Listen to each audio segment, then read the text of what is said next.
Hello, everyone, and welcome to Sustainapreneur Podcast, episode 16, where we talk about how women's rightful place is at the helm of the sustainable business movement, but to not forget the rest of the regeneration.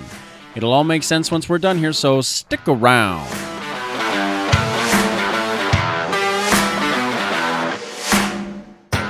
Welcome back to another episode of Sustainapreneur Podcast, where we are bridging the gap between business and sustainability.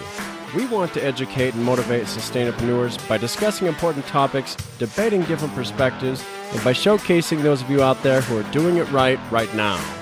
I'm your host, Nate Hansen, and we're glad to have you with us. So let's get started.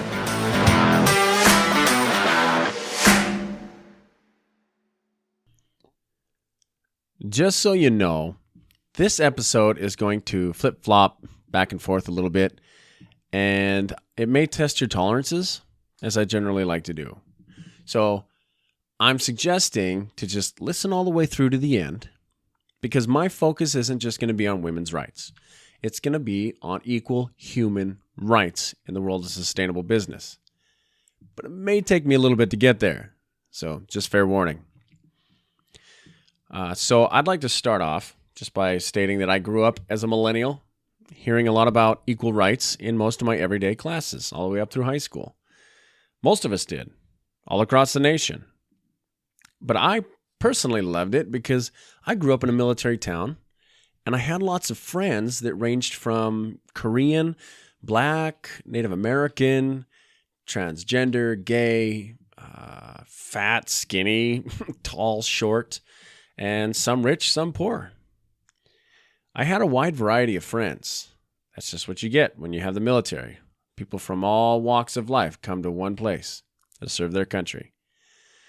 But not only that, but I grew up with a whole lot of Disney, as well as modern television, that I'd say was quite devoted to teaching all sorts of tolerances. They might not have been as keen on gender roles, but it was definitely moving in that direction. And at this point in my life, I enjoy a perspective that can see a future where humanity is a level playing field. And nowhere is that more important or apparent than in the world of business. In the words of one of my favorite heroes of all time, Martin Luther King Jr., to be judged not by the color of their skin, but by the content of their character. Focusing more on the content of character part, and then adding things like gender, class, maybe sexual preference to the color part. I probably left a few out, but I can assure you, I mean all people. I'm sure he did too. But now I'd like to offer up a prediction of the future that, even if it doesn't come to fruition, it's just wishful thinking. I believe that women, regardless of color, class, or creed, would make better rulers than men for a sustainable future. And here's why. Okay, now remember to listen all the way through. There'll be a little twist on this. It'll be fun. With that said, men have ruled the world over thousands of years, and what do we really have to show for it? Except for a bunch of nuclear weapons, a hugely overtaxed environment, and more of the same old social injustices. And yeah, we've seen a lot of what people would call conventional progress, but the only real difference is that the power struggle continues within the throes of men. They still tend to act as if monkeys pounding on their chest, trying to show the other monkey that they're bigger and stronger. I'd even go a step further and say we should almost just step aside and let them have it before we end up mucking things up to the point of no return. Because there will be a day, hopefully we haven't already passed it yet, where humanity will no longer have a chance for survival. We could still go the way of the dodo, extinction. So I say, let's give them a shot. They sure seem to be more qualified for the job, especially now.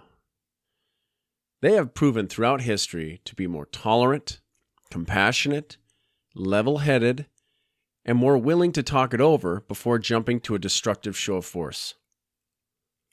They're more accustomed to using their heads and less on banging their chests. But here's where I start to get a little bit more interesting, okay? And where I start to talk about the reason why I told you to listen all the way through. Because there's a flip side to my opinion. Because millennial men are typically more like myself and portray a much better understanding of equal rights.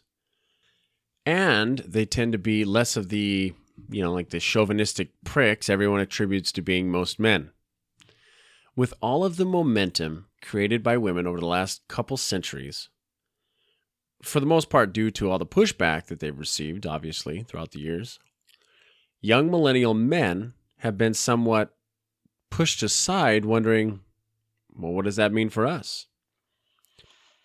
And it's at this point, right here, where I am usually met with tons of fury and hatred, especially since the words I speak are leaving the lips of a white male.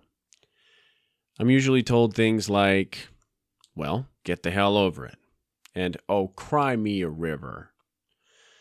But I'm willing to bet that there were plenty of women who heard the same things back when they were first starting their plight for equal rights. Even when African Americans were fighting for equal rights after the Civil War, most black men still believed women were beneath them even after the abolishment of slavery. Frederick Douglass, who is the famous African American advocate of abolition during its early days, and just so happened to be a former slave, he once told Susan B. Anthony in a public debate, I do not see how anyone can pretend that there is the same urgency in giving the ballot to woman as to the Negro. Now, he was a pretty smart man, and he wasn't saying that women's rights were not important. In fact, he later became a staunch campaigner for women's suffrage. He was just saying that they were less important. So you see, oppression has never been a factor of anything else except simply having the opportunity to do so, one over the other. And might I add, a tad bit of ignorance and quite a bit of self-righteousness is involved a lot of times. But my hope and belief is that women would be able to tap into their naturally born intelligent nature and see beyond everything for what it truly is, especially as a group. I'm sure that there are a lot of women today who have young sons of whom they think the world of. Can you see them growing up to become so narrow-minded as to think their rights are going to trump those of any other being? Of course not. You raised them. And a lot of those children include millennials who have since come of age and are now in their 30s, like me. But always, I have to play devil's advocate, because that's the quickest road to a sustainable future. We have to question everything, especially things that we think are unthinkable. And that goes for any type of radical extremists of any kind. Because it's just human nature to recognize that something's out of balance, and then when we finally figure it out, we send it flying in so far in the other direction that it just ends up being out of balance again. I don't think white men will ever see even a glimpse of what so many other social groups have seen over the course of history. I just really hope that we will eventually leave the part of our monkey brain behind us and actually evolve into something that doesn't just continue to repeat history time and time again. But I guess only time will tell. But for now, I got to tell you, women have what it takes, but so does the regeneration. If you haven't listened to previous episodes, the regeneration is the generation that consists of intellectual thinkers and open minds rather than being strictly limited by the time frame that their birthday happens to fall in. They are the only truly deserving benefactors of the future of civilization. And, in my opinion, women being the most logical captains of the sustainability movement. That concludes our episode for today. As always, thanks for tuning in, and don't forget to like, share, rate, and subscribe. And we'll see you all again next time on Sustainapreneur Podcast, where we are bridging the gap between business and sustainability.